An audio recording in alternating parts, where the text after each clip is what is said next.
Welcome to And I Like Large Parties. Join me as I chat with amazing women business owners in the events industry, some that I've worked with and some that I can't wait to work with.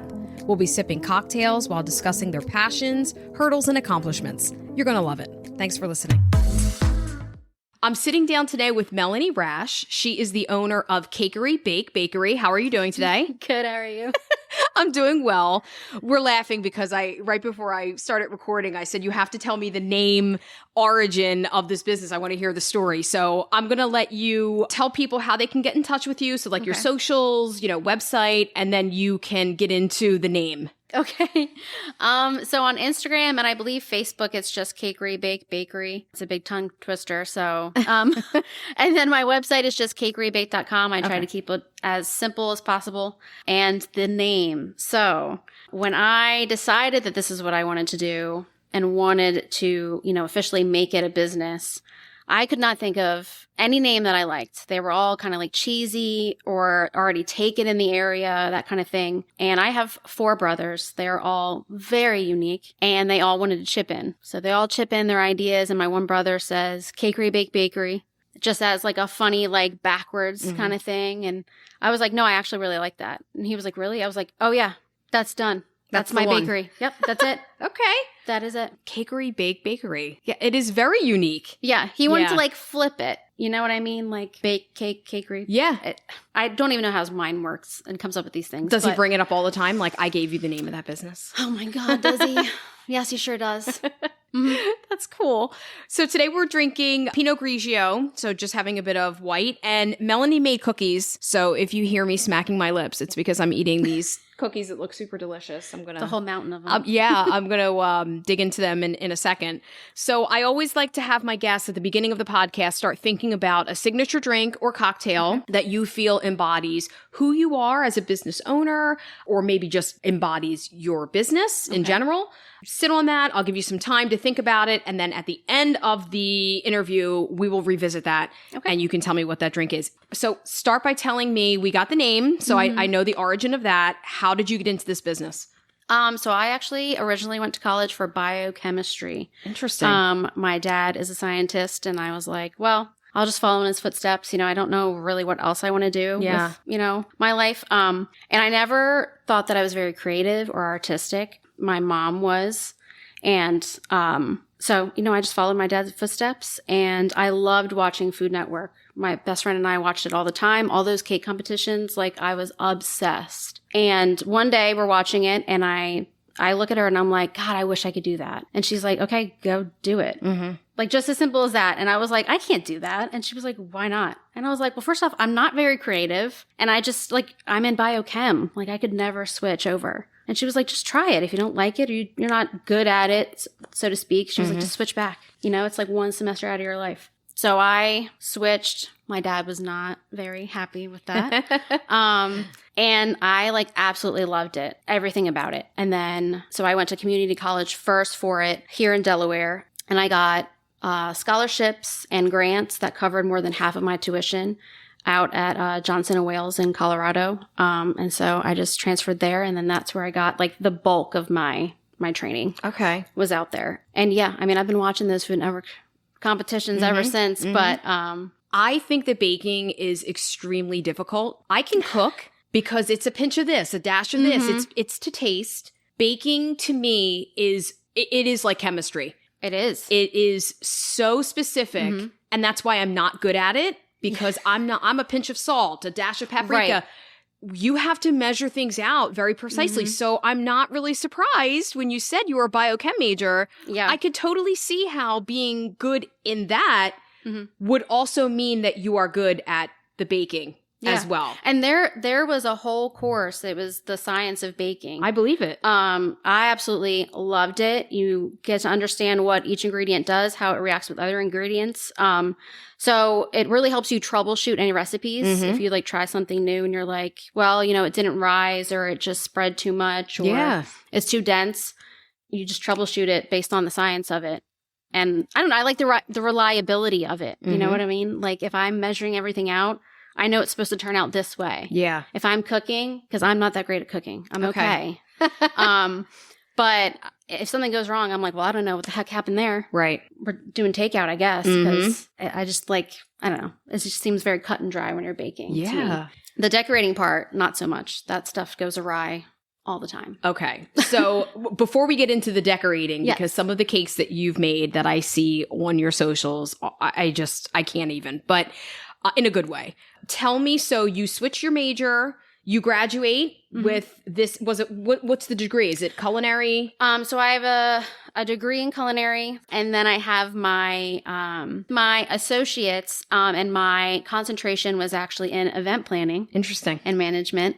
And so I was going for my bachelor degree and got surprised with our oldest. Okay. So I was not able to finish that, unfortunately. Funny how life happens. It is because I actually was leaning more towards, like, once I started to do the event courses, I was leaning more towards that. Okay. Rather than the baking.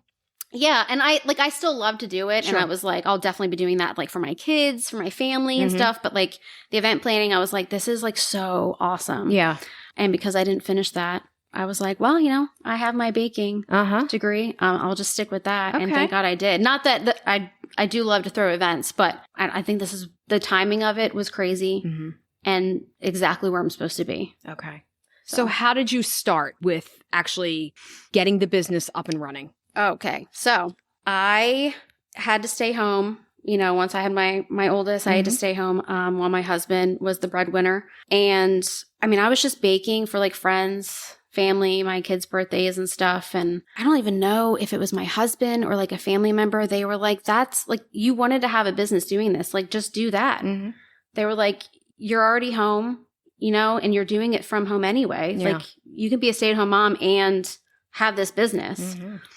And I was like, I guess. So I started, like, working on it a little bit, like, building a website. I made my Facebook page. It was, very basic. It wasn't all this that you see now. And I made my website, and it just kind of sat there. And then I think it was for my birthday or Mother's Day, my husband had bought my domain and published my website for me. How cute. So he kind of, like, really pushed me, because I'm afraid to make any sort of leap, and it's big. So the fact that he pushed me, that meant everything. And so how many years have you been doing this now? 11. Wow. 11. Okay. Yeah, and my daughter's 11, so it just tracks. Yeah. You can always remember how many years you've been in business exactly by how old she is. Yeah. That's officially when I made the website. He bought it. And when I made my Facebook, I kind of go off of that. To me, is how long I've been doing my business. Yeah. Baking wise, I started when I was like 17 or 18. Okay. What is your favorite thing to bake? I would say cookies. Really? Because I'm also just a sucker for cookies. Okay. People assume that I eat sweets all the time. I'm not a big sweets person at all. A cookie, though, I'll take it. Okay. Love them. I think I'm more, it started off as baking, and I loved the baking aspect of it, but I've morphed more into loving the decorating aspect of it.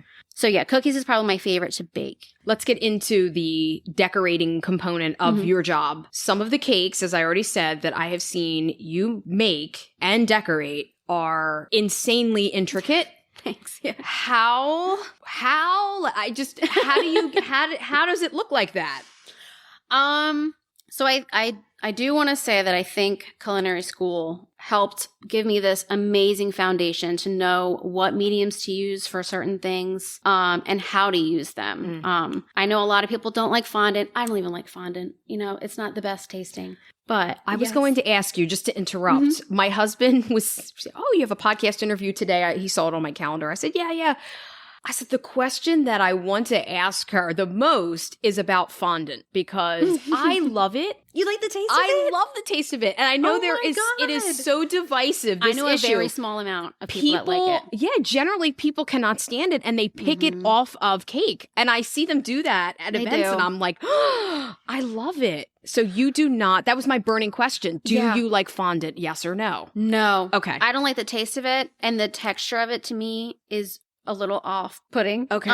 But I don't get offended if they peel it off. Okay. You know what I mean? Like that makes it beautiful, and you can do so many things with it. Like it's incredible what you can do with fondant. But I'm not offended. Like if you want to peel it off, like that's fine, because you're getting to the best part of it on the inside anyway. Right. Unless you really like fondant, then you go to town. Okay. So to go back to the decorating, it's funny. I don't go off of a lot of tutorials, but the amount of time that I'll spend like looking at different designs in that theme, even if it's the same cake over and over, like the one I'm thinking of right now, the bushel of crabs cake. Oh, yes. There's only so much you can do with that. You know what I mean? A bushel of crabs is a bushel of crabs. They all pretty much look the same. But I must have looked at hundreds of photos of bushel of crab cakes, bushel of crabs like in real life, just up close pictures of crabs, just every aspect of it. Yeah. To know, what medium am I going to use for that? How am I going to achieve that look? Like the crabs are just tan fondant and they have 3 different layers of paint on them to give them the depth and the different colors of orange to red.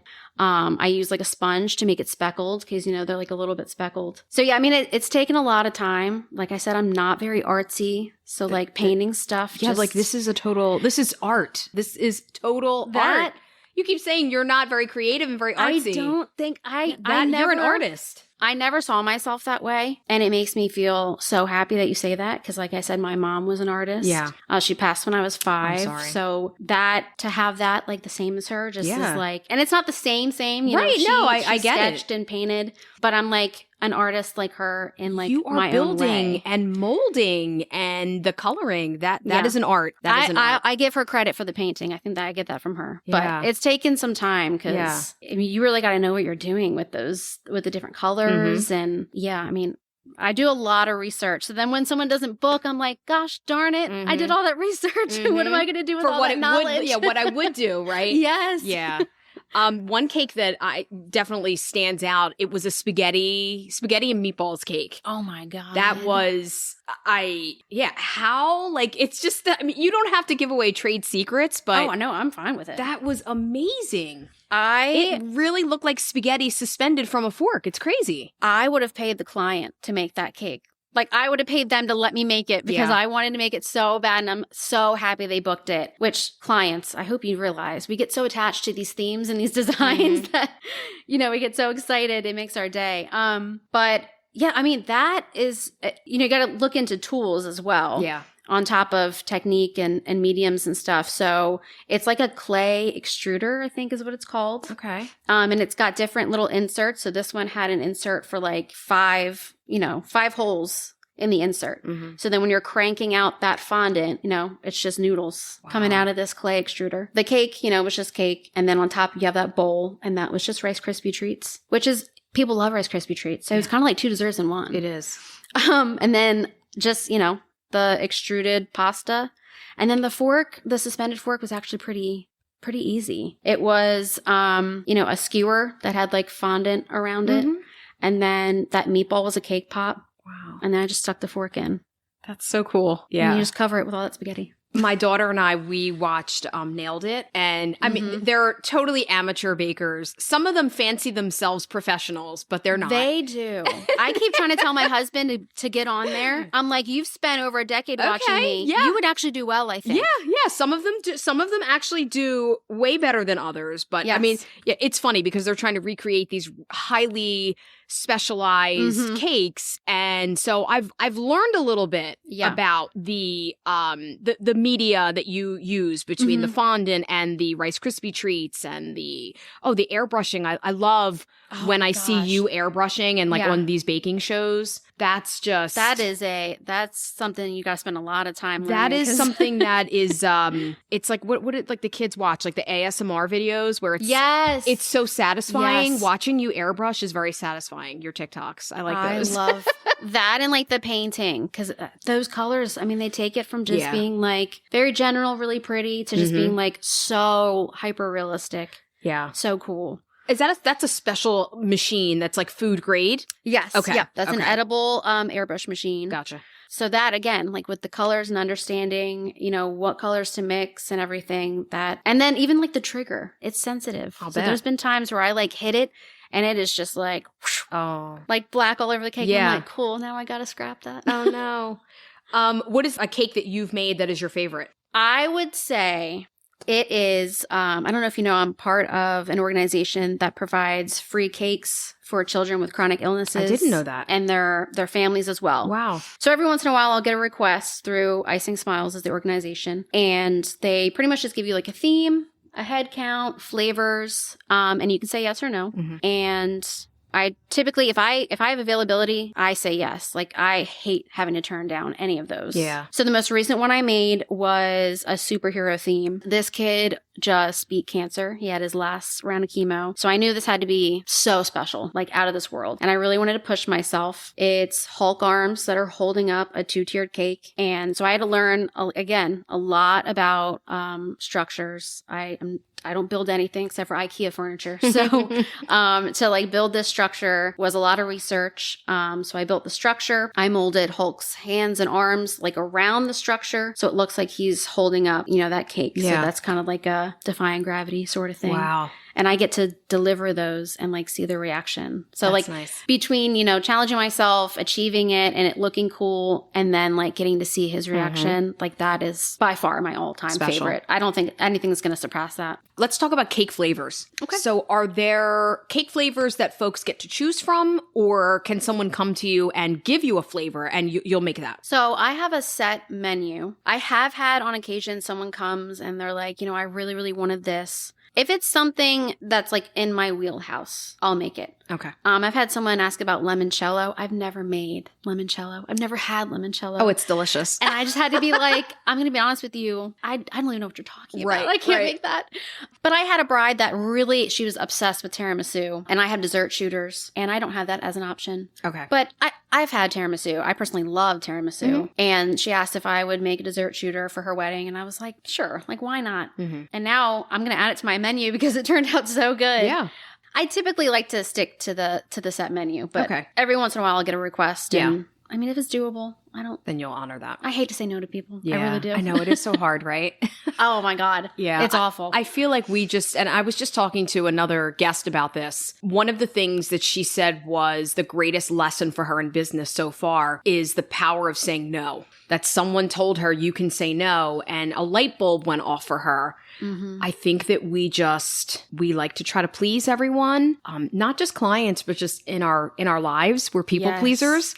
So just knowing that you can say no, I think is a very powerful tool to have in the arsenal in life, but also as a business owner. Yes. Yeah. It's taken me literally a decade to get to that point. Yeah. Yeah. I literally just started like really enforcing policies and saying no to things. And I mean, I'm like shaking when I hit that send button when I say no, because I'm like, God, they're going to be so mad. Right. But people are typically understanding. Sure. Especially if I explain, I have a certain amount of fridge space. I have a certain amount of time. If I don't say no, I'm going to go insane. Yeah. Sometimes your peace is more valuable. Looking at your business from where you started to where you are now, I want to talk about some of the challenges, some of the hiccups and the hurdles of starting from ground zero and getting yourself established the way that you are now. What are some of those challenges that you've experienced? So like we just said, learning to say no. It was huge. I mean, even as simple as people contacting me. I used to let people contact me any way they wanted to. They could call me, they could text me, they could hit me up on Instagram, anything like that. And it was like running around with a chicken with its head cut off. I like could not keep track of all these different places that I was being contacted. I would completely forget about clients that, texted me because, it gets lost in the shuffle of all the other texts that I get on a daily basis, like personal texts. Sure. So, I mean, even something like that, I had to like really put my foot down and be like, you guys have to just contact me in one place. And it's for the benefit of the both of us. That way you're not forgotten. That way, like I can keep track of our whole conversation on there. So just things like that. I used to kind of undercut myself price-wise just because I was like so desperate to get people to like order with me. And it went from me being like, can I please make you a cake? I'll even like discount it to me being able to say like, I'm actually fully booked. Right. And like that 180 is so cool. I hate saying no, but like the fact that I can say like, I'm fully booked until September right now. Yeah. That's like, amazing. That feels so good to say, when before I would get 0 orders for weeks. In terms of other hurdles, just like skill level, there was a lot of times I had to turn people away because I just did not have the skill set to make certain things. Yeah. And that's where knowing other bakers came in handy because I'd be like, you know what? I know that she can do it. Yeah. I hate that I can't, but you might as well just go to her. Yeah. I've done that several times. Someone's looking for something or they're looking for a certain build. I know it's not something I'm going to reuse again in the future. It's just not worth it for me to do that. I'll definitely refer clients to someone that I know will be able to help them. Right. Yeah. And but if it's in terms of skill, that when I have to say no, I hate it, and then that pushes me to learn it. To learn it. Yes, because I was actually asked to make that Hulk holding the cake design a couple years ago. Okay. And I had to say, you know what? I just don't think I'm going to be able to do that. So you're going to have to go to so-and-so. And I mean, I'm telling you, studied how to make that structure so much. And then you just did TikTok. I did it. And like after I was done, I was like, that wasn't even that bad at all. Yeah. So, I mean, just, I don't know. And then time management. Well, I want to just kind of piggyback off of that. Yeah. You're a mom. You've got 3 kids, right? How do you navigate being a business owner, small business owner, with being a mom and a wife and, you know, having a life? That is probably the biggest struggle of all. And I still don't even think I'm doing a good job. There's days where I'm like, man, I really should have done way more work. Tomorrow, I'm going to be just pushing it. And then there's other days where I'm like, God, I got so much done. And then my kids are like, you know, you didn't really play with us at all today. And I'm like, God, I don't feel like there's ever a good balance. Having my husband is incredible. Like his support, whether it's him helping me make boxes for like the Pretty in Pink events or him like picking up the slack and he's like, don't even worry about it. I'm going to order dinner. I'm going to do bedtime with the kids so that you can finish up and not have to work so late. So I'm really proud of myself for how far I've come, but I just would never be able to do it without him. Yeah, I hear that a lot. Not that there aren't women out there that have no support and, you know, are doing it. There absolutely are, yeah. Of course. But I feel like most of the women that I've talked to since doing this, you know, starting this podcast, and just even the ones that I haven't even interviewed, the partner behind them, supporting them, pushing them, like you said, doing what needs to be done to help you out, whether it's the household responsibilities, you know, family stuff, the kids, or boots on the ground, let me help you carry this, build this, deliver this. It's amazing to have that and so helpful. And it makes you feel like, okay, I you know, maybe I can keep doing this and build this because you have that support. It's really, really important. Yeah. And then the more that I've gotten to talk to, you know, my friends support me, of course, like watching me grow and everything, our family and stuff. But then even getting to know other vendors, like they support me a lot. Ashley, Emerson Photography. I mean, she helps me anytime I ask, she's there to help me. It's not just, and then it's not just me. And I do struggle with it every day. Sure. And then I see other business owners that I feel like they're doing like way more than me. I'm like, how are they doing that with so many kids? Yeah. Are they getting any sleep? I don't understand. But I mean, they're probably behind the scenes struggling they are. with one thing or another anyway. 100%. Like I'm sure you did at one point. 100%. Still do.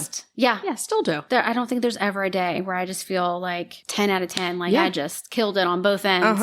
But it is nice having the freedom to, like you said, you know, I'm going to take off this week, or I'm not going to take any orders. I'm not going to be making any deliveries because I need to dedicate time either for myself or family. It is so that nice. Is nice. We are so lucky to do this and to have the ability to take time off. Yeah. It's really nice to be able to do that. So if someone were starting a business or they wanted to start a business, what advice would you give them? My number one thing that I think about all the time, and I wish that I would have told myself this back when I started, you're never at a point where you don't need to learn more. I feel like I got to a point at some point or another years ago where I was like, I feel like I'm at the height. Like, you can't tell me anything. Yeah. And then, you know, I'm seeing other bakers that are just like surpassing me. And I'm just like, crap, I'm really not all that I thought I was. So And even like not even just a skill set, but like running a business. Like I said, I've talked to like other business owners and they like really flipped a switch for me with certain things where they were like, you know, you should probably be handling clients a little differently, things like that. So I don't know that, and just don't ever be like afraid to ask for help from people. Like whether that's your spouse, your family, if you have questions like from other small business owners. I follow a Food Network Challenge winner actually. And I've asked her for help with certain things, and thankfully she responds. Yeah. You know, she doesn't have to. Yeah. And she's answered questions for me. Oh, cool. And so like, I don't know. I just think that, don't ever be afraid to ask for help. Don't ever stop learning, no matter what it is about. I think those are really great tips. Thank you. Yeah. What about from the financial side of things? Running a business, it's costly.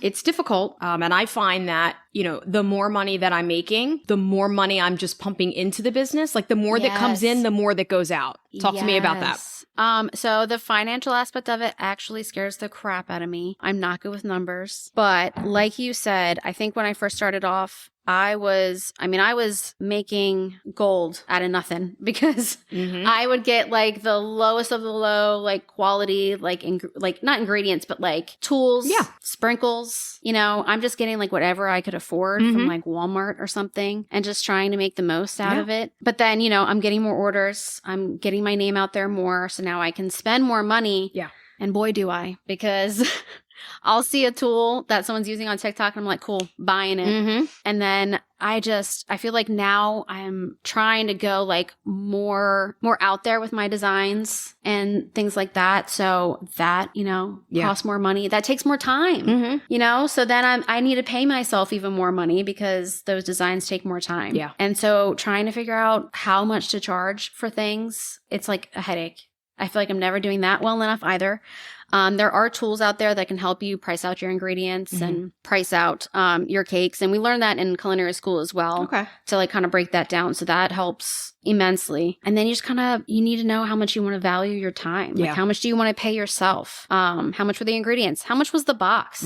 If you're delivering, you know, I charge based on time and distance. So do I. So, okay, good. And labor for me, because when I get there, I have to do a setup. Right. Yes. So it's also labor. Thank God. I thought sometimes I'm like, man. I do mileage and I do time, distance. How long is it taking me? I mean, if somebody wants me to drive 3 hours, not only is it the mileage, but I'm in the car for 3 hours and could actually be 12 hours, right? That's what it is, because I'm doing up and back, up and back. For longer trips, sometimes I'll hang around and try to, you know, and that helps the client too, but it's also, it's the time. It's the amount of time I'm in that car. And then it's taking away from other things you could be doing. Absolutely. Like whether that's working on your website, emailing clients. Yeah. Or just sitting around watching TV because I'm tired. Oh my God. I'm tired.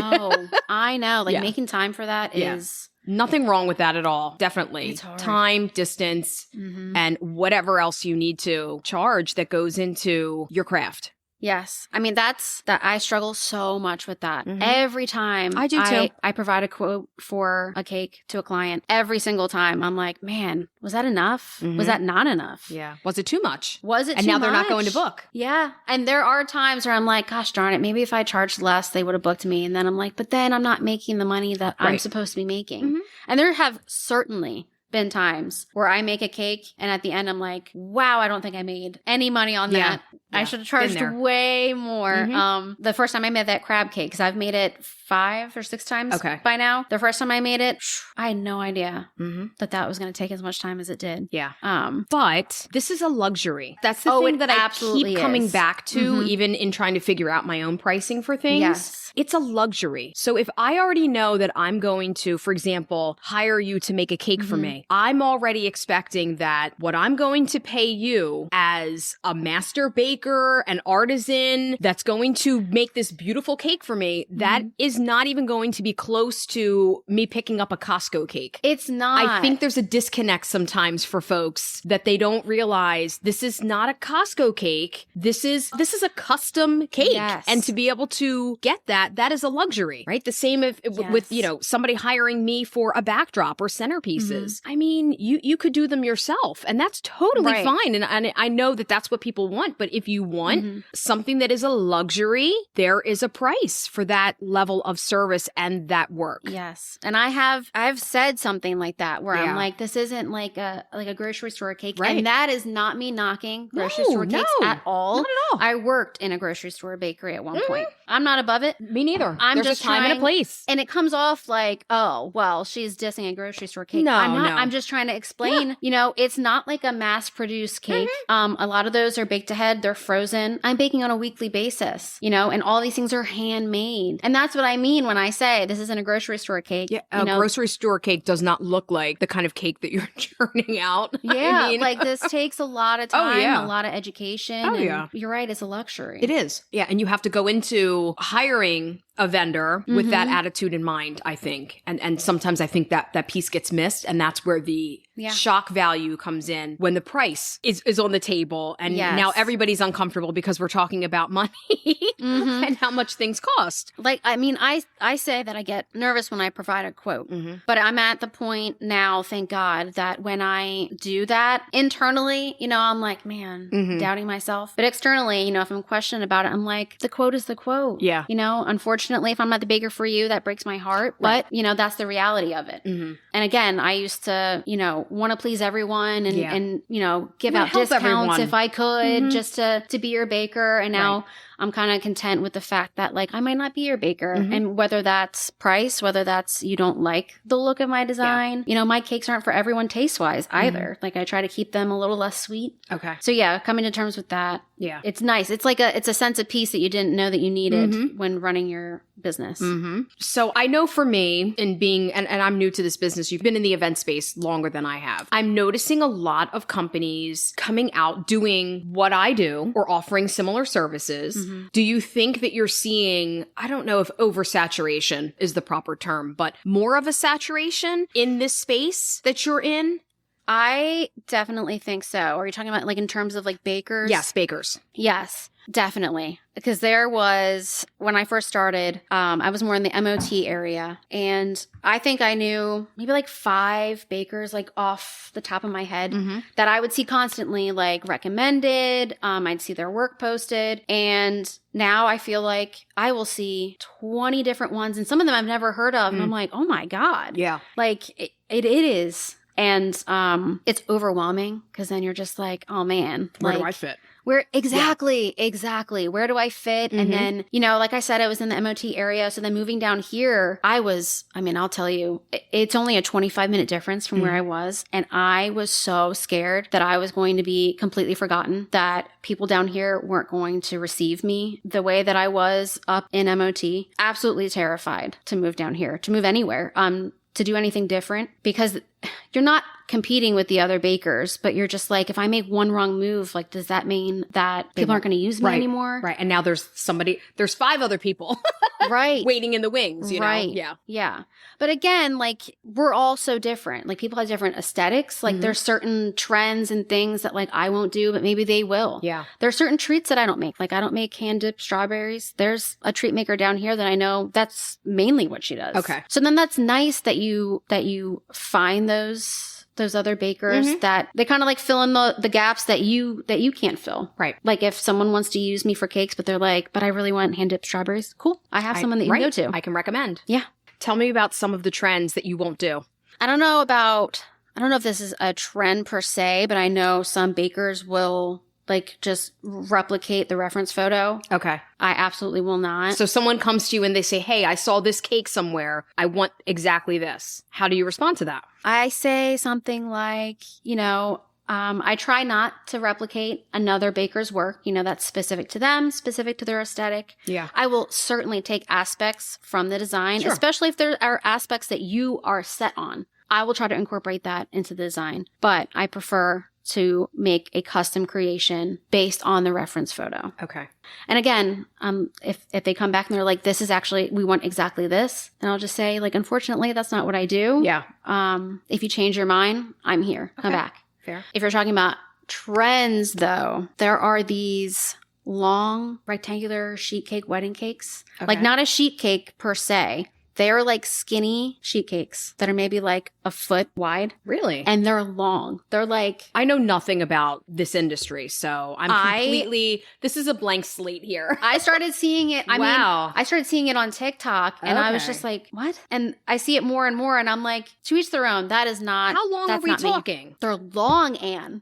Because you have to serve X number of guests. Yes. So, okay. So, like, they'll be on, some people will just have, like, one long cake board. Other people will kind of piece it together like a puzzle. I don't do sheet cakes in general. So then when I see that, I'm just like, I don't understand it. Wow. But, it's a trend and people like them. Then there's, like, dome cakes. And I'm just like, not for me, but to each their own. Okay. Interesting. Do you provide a mock-up or do you send pictures to the client? I don't. Okay. So it's a big trust. Yeah. And the fact that people will put all that trust in me based on my portfolio. Yeah. I mean, every time that someone books me and I say like, the design I have in mind based on your reference photo is going to be this much. And they're like, cool. And I'm like, just like that? Yeah. Really? You trust me that much? That's so cool. Every single time someone does that, it like just fills my heart so much. Are you nervous when you show a cake to a client that they might not like it? And have you ever had anyone tell you that they didn't like it? I am nervous every single time. And I actually used to send a photo after it was finished to them before pickup. And then I would get clients writing back, like wanting to tweak things. Yeah. And I'm like, I can't. Yeah. If it's something like super simple, like sure, absolutely. If you're trying to get me to fix like full on aspects, like I can't. You open yourself up to that. Yeah. And I have a best friend from culinary school and she and I talk literally every day. She has her own small cake business in Colorado. She is like the other voice in my head. And so I used to do that. And she told me, she was like, Melanie, you've got to stop doing it because they will take that as a chance to change it. Yeah. And especially with how many orders I'm taking now, like I don't have time sometimes to change the little things. I definitely have had people, it's not very often, thank God. I have had people that are like, this is not what I envisioned. And I'm just like, how do you handle that? I mean, do you die a little inside first? Oh, I for and then sure pick yourself up? My soul leaves my body 1,000%. And it's like looking down on me, just being like, how are you going to handle that? If it's something where I like totally miss the mark, because there are times where I'll go a little out of left field for some designs, but it's me being like, I hope they realize like what I was trying to do here.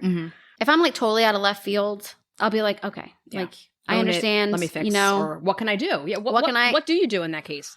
Cake's already made. If I can fix it, I'll go back and I'll try to fix it. Okay. If not, I'll give a refund or something for another some kind cake. of credit for another one. There are times where a client will say like, this is the theme, just do whatever you want with it. And then I think there was only like one specific time where a client did that. And then they were like, this is not what I envisioned. And I'm like, I asked if you had any reference photos or any specific things you wanted included. And, that wasn't brought up. And unfortunately, like, this is what I made. Yeah. I know a lot of people have suggested that I do mock-ups, and I understand where they're coming from, and I've definitely considered it, but there's so many times in the moment where I'm like, oh my God, I didn't even think about this, but I'm going to do this for this design. Like, how did I not think about that originally? Like, this is so stinking cool. Yeah.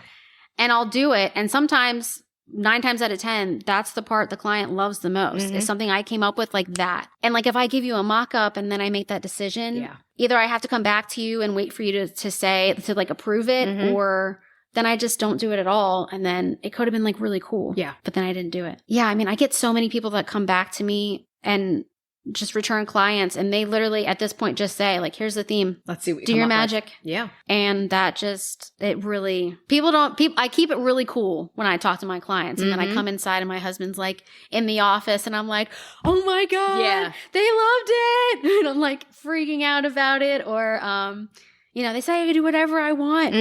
It's just the fact that they trust me at this point, which means feels a lot. good. Yeah, feels amazing. Have you ever had someone copy your designs? The reason I bring this up, this is a very small community. I'm realizing this in terms of like the event space and working in it. And there are so many times where I'm talking to someone and I drop a name, not even in like a bad way. I'm just, it could totally complimentary. Oh, I know this person. And they're like, oh, I know them, or I went to high school with them. And I'm not from Delaware. So Delaware is a very small state. And I feel like the event space is even smaller. Have you ever had someone copy your design and you find out about it either because you saw it, or I'm just thinking of just the conversations I have with some of the other vendors that I'm friendly with, where they might see something and kind of like bring it to your attention and be like, did you see this? And now you know. Have you had that experience with your cake designs? I have. I've had other bakers like copy it like verbatim, and I'm like, man, that's a bummer. And I think it's fine as long as you say, like, you know, got this idea from so-and-so. I had someone I think she's in Michigan, tagged me. And I didn't know who this person was. And she tagged me and said that her design was based off of my cake. And I was like, it meant the world that she acknowledged and gave me credit for that. So, I mean, if you just give me like a little shout out, like it's fine. I've had people literally take one of my photos and send it to another baker and be like, can you make this? And I'm like, that's my cake. You could have asked me. Yeah. Or I see it like on the MOT page. Someone has literally asked for my cake, and I'm like, that's my cake. I can make that for you. I already made it once. Yeah. Why do you think, just to piggyback off of that, because I know that happens. I follow on, I'm mostly on Instagram, but like Facebook sometimes gets me, sometimes the reels and some of the groups. I'm not in them, but I guess because I look at a lot of event decor stuff, I happen to see some of the posts, and these are out of state, not like across the country. Cannot tell you the number of people that are always like, I'm looking for someone to do this design. How much would you charge? Photo is not mine. It belongs to this other, you know, I don't know, event planner or decor place. And sometimes just for giggles, I'll click on that and I'm like, oh wow, like geographically, the person who's asking is actually close to the person that created this design, that's getting the credit for the reference photo. Why didn't they just ask? Why do you think when you see one of your cakes come up on one of these various pages around here, why didn't they ask you? Why are they asking someone else? I honestly don't know. Okay. I always assume that it is price that gets them hung up. I have all my starting prices on my website, so I try to be transparent. Sure. And it does say certain designs and flavors will be an additional cost. Yeah. So maybe they just see that base price and they're like, oh God, that's not in my budget. And that's fine. I know that I'm not in everyone's budget. It sucks. You know, to like see that they went somewhere else and it's like my design verbatim, especially when I told you I try not to replicate any reference photos. So then when I see that it's literally my custom design, I'm like, dang, man, that is a bummer. That is a bummer. Yeah. And I try to just tell myself I just wasn't in their price point.